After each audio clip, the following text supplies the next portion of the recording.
Welcome back. All right, so this is set up like a power ranking style board, and it kind of sort of is.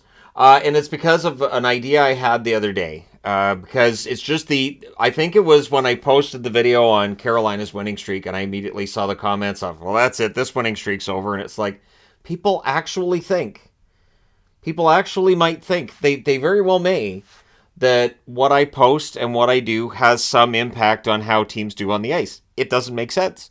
But I thought, you know what? Let's take a look at it going back to when the first hockey-related videos posted to this channel, which was back before the 2015-2016 season, and look at how teams have performed since then to kind of say, this channel's existence hasn't been good for these teams. It's been good for these ones. Because if we're going to go to the ridiculous idea that what I post has some sort, it's like the broadcaster's jinx last night. Anaheim down 4-0, and the Anaheim broadcaster said the word shutout with a minute and a half left. And I said, you're not supposed to say that. And then the shutout got broken in the final minute. And the announcer himself saying, yeah, there's the jinx for you. So this is something people really believe in. So I thought, why not rank them from 1 through 32? And I'm going to talk about the team that's first overall when we look at regular season numbers from 2015-16 until now. It includes this season minus yesterday's games. So I had everything in there except for yesterday's games. The team that's number one on the board is Washington. Now, this is just regular season. Playoffs are a completely different story. So I wanted to look at the regular season, just that alone. I will do a video as well on the postseason. Became very acutely aware early on as I was getting the numbers on this. It's going to need more than one video, and it's going to take some time. So Washington's number one overall. They've had some very good regular seasons, back-to-back President's trophies. They do have a Stanley Cup as well. I'll have to have some kind of a point system for deciding who I do or don't jinx in the playoffs. But yeah, the Capitals, number one overall. Not really a huge surprise. Number two on the board is Tampa. Tampa's had some excellent regular seasons as well. They've missed the playoffs once in the time this channel's been around, and even then they barely missed the playoffs. So for Tampa Bay, it's been a really remarkable run. The back-to-back Stanley Cups, the 3 straight Stanley Cup appearances, not even being taken into account. This is just regular season. Number 3 on the board is Boston. So I have had the chance to enjoy a lot of victories for the Boston Bruins since this channel was, again, one that became a hockey channel. And the Boston Bruins have had some really good seasons as well. A President's Trophy in there too. They've had a run to the Stanley Cup final in there, but their regular season numbers are excellent. This year did not hurt them either. This season has been a remarkable run for the Boston Bruins. So they're third currently. Number 4 is Pittsburgh. So this is where the question of whether I do or don't like a team kind of gets thrown out. Boston, of course, well known that they're my second favorite team. Pittsburgh, at the time this channel started, right near the bottom or at the bottom of the league, depending on the week, the month, of the year. You're asking me who my favorites were. Pittsburgh would have been planted in 30th, Montreal, LA, San Jose. There was a number that would linger around the bottom, and it doesn't have any effect on the outcome. Pittsburgh's had back-to-back Stanley Cups. They got those at the start, so 2015, 2016. I did videos during the 2016 Stanley Cup playoffs. And then going into the 16-17 season, I was doing a lot of videos as well, and it really became a regular thing at that point. So yeah, for Pittsburgh, they're 4th overall. Not bad. All-American teams, keep in mind. Number 5, Vegas. Now, I want to say this too. By my count, Vegas has one more win than Vancouver does. And they've played one less season. That's probably not a great thing for Vancouver. I have to admit, I kind of got a chuckle out of that when I did that. Again, if my math is off by a little bit, it happens. But number 5 is Vegas. Their points percentage has been very high. So again, I went with the per points percentage and whether or not they're winning more than just total points, because then Vegas would be penalized for the fact they were in the league one last year. But yeah, the Vegas Golden Knights have been very good in the regular season, and they were in a Stanley Cup final as well. It is interesting because we always hear about how the regular season doesn't matter. Stanley Cup, 2 Stanley Cups, a Stanley Cup final, 2 Stanley Cups, and a Stanley Cup final. So the regular season, it doesn't matter. Maybe, maybe not. But the top 5 teams have all had pretty good runs. Number 6 on the board is also a Stanley Cup winner in 2019, and that's St. Louis. It was a great run to that final and that Stanley Cup win by St. Louis, and I forgave them for beating both Dallas and Boston because it was a really good story and it was a long time coming. So While right now St. Louis is kind of, lingering around that 500 mark a lot over the last few weeks, and that is taken into account for this video. Overall, they've been very good. And again, you've got Stanley Cup, Stanley Cup, Stanley Cup. The regular season teams can be really good postseason teams too. Who knew? So that's your top 6. Now, number 7 is a team that hasn't had that big, long playoff run, and that's Toronto. Now, this includes the 2015-2016 season where they tanked to get Matthews, and so they would be higher up if not for including that season. Toronto, of course, is long overdue for a run in the playoffs. But keep in mind, Boston and Tampa are in their division. They're 2 and 3 on the board. Toronto's number 7. Again, the Atlantic has 3 teams in the top row. This is just regular season standings since 2015-2016. So it does show how strong the East is. And to further that storyline, at 8th is Carolina. So in the top row, 6 of the 8 teams are based in the East. Yep. Carolina, and that's including the fact they couldn't make the playoffs for the first few years this channel was around, but they've become a playoff regular. They've had some very good regular season numbers, and so they end up in the top row. That's not too shabby. Again, this was a team that under Ron Francis didn't get over the hump, and I still don't blame Ron Francis for that. However, Don Waddell came in and did a good job. I think it's possible to have a good GM, just then one comes in that does better, and I think that's what we've seen in Carolina. So yeah, that's a pretty good top row right there. Number 9 on the board, a team that's also due for a long run, is Minnesota. Minnesota's had some very good regular seasons. Their numbers have been good. They have not had the postseason success, however.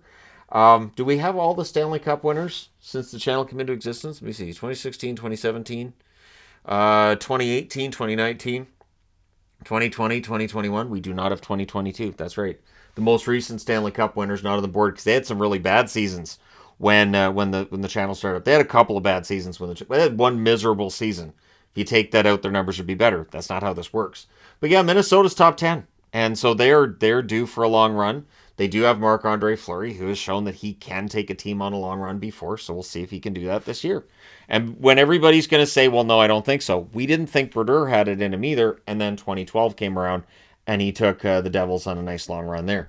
Number 10 overall is the Nashville Predators, a regular season team that may very well miss the playoffs this year.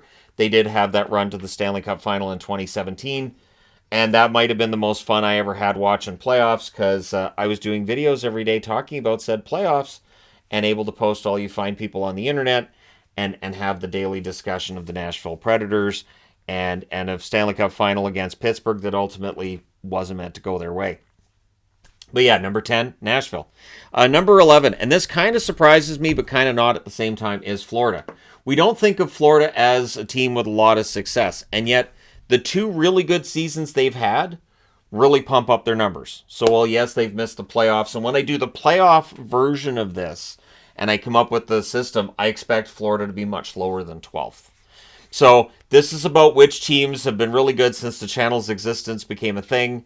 The regular season, I do expect the postseason to be a completely different list. And so I will definitely keep track of what this list says, the other list says, and then we can do a final tally of which teams have been completely screwed over by the existence of this channel. So number 11 is Florida. It's a ridiculous concept, and yet immediately my wife said, "That's a good idea." So I'm like, "Yep, all right, sure. All right, we'll go with this." Because I thought it was funny, she thought it was funny, so here we are. But yeah, number 11 is Florida. Looking for a long run. Hey, at least they got out of the first round last year. Number 12, a Stanley Cup finalist in 2020, the Dallas Stars. Pretty strong run then, and right now they're off to a really good start to the season. That looks kind of off center just a little bit. I don't want to friendly giant it too much, but anyways. So yeah, Dallas, a really strong team right now. This might be a good year. They absolutely. I just watching this team. It feels like there's a run that's there. It reminds me of the Kings in the late 2000s, early 2010s, where you could tell there was the potential there for a Stanley Cup, and they got 2 of them. Dallas, I'm getting some of those same feelings from, where they've got the good goaltender, they've got a really solid team, they've got some good, exciting young players, some veterans mixed in. I'm getting my hopes up again, and I don't like it. I don't appreciate it. But yeah, Dallas is 12th. They're in the top half. So in terms of this channel, 2 of my favorite teams have been in the top 12. Not bad. They haven't won a cup, but they've been in the top 12. Number 13, the Islanders. The Islanders, of course, some good years there, and right now their numbers are decent. They have not been in the Stanley Cup final, but they reached the Final Four twice. So this, again, is a team that's been very good in the regular season, but in the postseason have been better. I think they're a better postseason team than regular season team, because I think the Islanders play postseason hockey all the time. They limit their opposition's chances. They play a clean style of game. We won't forget, the whole comment about whether or not they're saints and angels and all that. But yeah, the Islanders don't really deal with a lot of penalty trouble. At least they haven't over the last couple of years. And I just think they're really well focused. Their goaltending's been excellent. So yeah, the Islanders end up 13th. Number 14, Winnipeg. So what props up Winnipeg a bit is the season they almost won the President's Trophy. They lose out to Nashville. They've had some disappointing years, but this year they've been very good as well. So Winnipeg, there's a feast or famine thing there. They do have, I think, a good chance of going on a playoff run. One of the top questions in the live stream yesterday was whether or not, or which team in Canada could go on a run. I like Winnipeg right now. I think Winnipeg has that potential. If they can be healthy at playoff time, and if Hellebuck plays like we know he can, I think Winnipeg could be a dark horse to win it. And I say that as somebody that has said that before. So I mean, on one side, I don't want to say it because, like I've said it before, and it didn't come through. But on the other side, I have to be honest, and I still feel like this team has that potential. So they're at 14. At 15, the New York Rangers. So this includes the good years with Lundqvist, then the retool, and now them coming out of the retool. Or are they completely out of the retool, or are they not? Depends who you ask them what day of the week it is and what they did last night. Did they win? Did they not? And so, yeah, the Rangers, a lot of tumult in the middle there. But as tumultuous as things have been, they're still in the top half of the board. So the New York Rangers, Stanley Cup final run in 2014 preceded this channel's existence. And was not a factor in this channel becoming a hockey channel either. But yeah, the Rangers, they're a fun team to watch. What else can I say? Number 16, Colorado. So the bad seasons were way down here, especially the 22-win season. That was a miserable year. And so that weighs down Colorado's overall record. But they do have the 2022 Stanley Cup. So it was worth it. It was worth it in the end. Their numbers this year, they're sitting outside the playoffs right now. I expect them to get healthy. I expect them to make the playoffs. And I would expect that they'll be a team you don't want to play in the first round. Put it that way. But it'll be interesting to see with Georgiev and Francouz. Georgiev, you'd have to think, would be the starter. Can he get them over the hump in the playoffs again? Can they do it back-to-back? It'll be fun to watch and see what happens there. But yeah, they end up in the top half. So these are teams that I think we can argue the channel has not negatively impacted in the regular season. And this is why I have to do this with regular season video, a playoff video, and then there might be something else too where I just look at the overall picture and try to come up with something that's going to make this go. So yeah, number 16. This is where people would say, well, you need a stats guy, you need a research guy. I am the stats research guy. So number 17 on the board is Calgary. Calgary, they are as feast and famine as any team, where they'll look great one year, mediocre the next. Right now we're dealing with the mediocre Calgary after what was a great year last year. Although I wouldn't write them off yet. I don't think that that's a wise move to write them off at this stage. But yeah, Calgary 17, bottom half of the board, but they're close to the top 16. The interesting thing is 18th is the Edmonton Oilers. I had to double check this when I was going over the final result this morning. Yeah, Calgary is ahead of Edmonton. They're not that close in the percentage, but they are close on the board. Calgary's pretty healthily ahead of Edmonton, but yeah, the board had Edmonton 18th, Calgary 17th, and of course Edmonton. There's a lot of expectations with the Oilers. Did they submarine those expectations when they signed Campbell? Was that the wrong pick? I think that's something we can debate later. But I think in terms of which teams in the regular season have done well, Edmonton at 18 makes a lot of sense. They've had some rough years before recently things getting better. Number 19, San Jose. San Jose had good years at the start. We know that they're being dragged into a rebuild, whether they want to be there or not. So for the San Jose Sharks, 19th overall, I did get a kick out of the Pacific Division. You're not going to see a lot of Pacific Division teams up here. You're going to see a lot of Pacific Division teams down here. And I guess maybe it's me, because before the channel's existence, California teams were considered really good. And so I apologize to the state of California, because yeah, it's been a bit of a downturn, including at number 20, LA. So Pacific, my fault. I guess maybe it's proximity. Maybe it's because I live in that region that these teams have been. I don't know.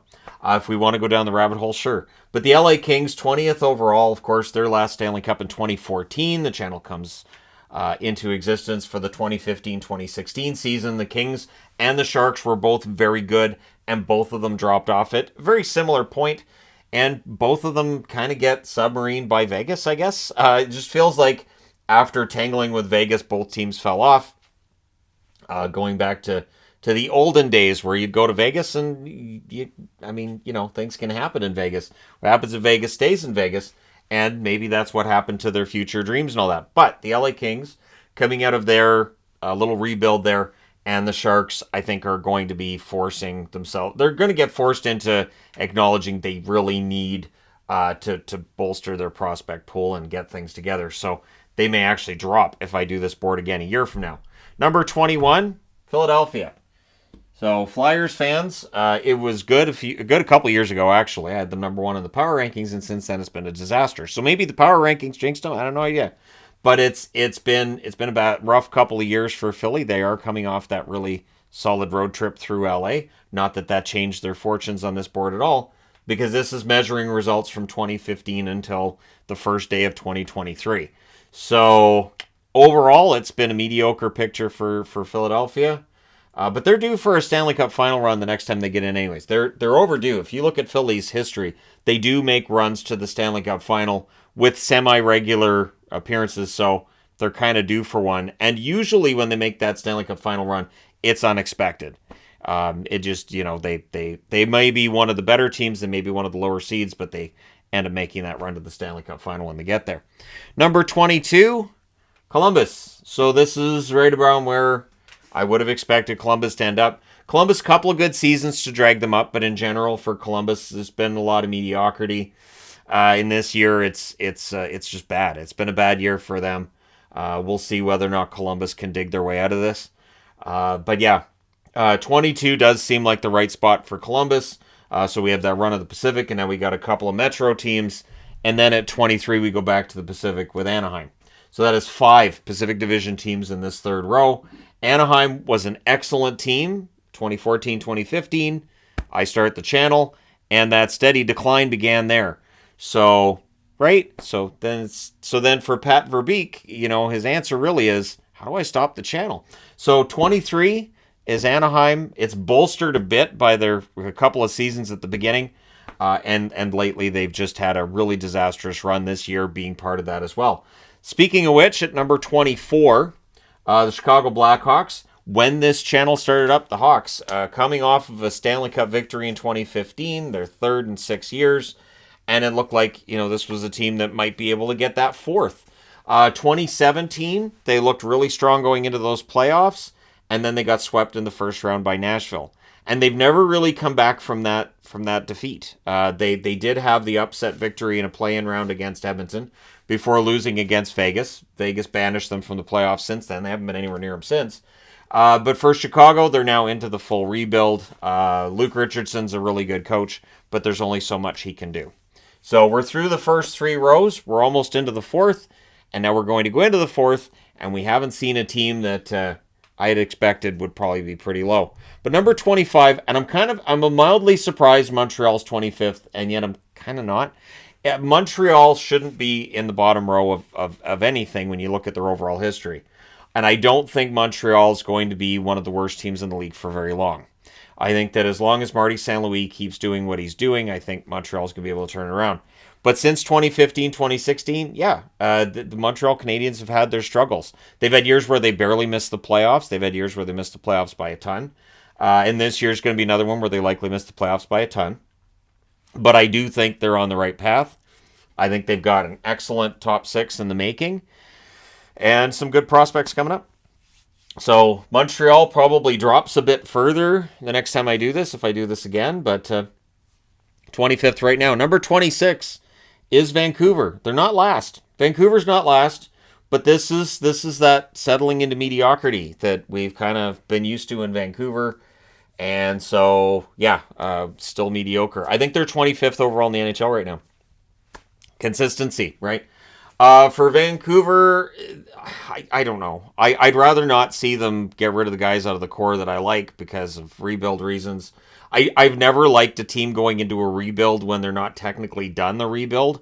But Vancouver's never officially done a rebuild, so that's part of the reason why they're 26th. They're not this bad, but they're not good enough either. So that's been the storyline with Vancouver for what seems like a very, very, very long time.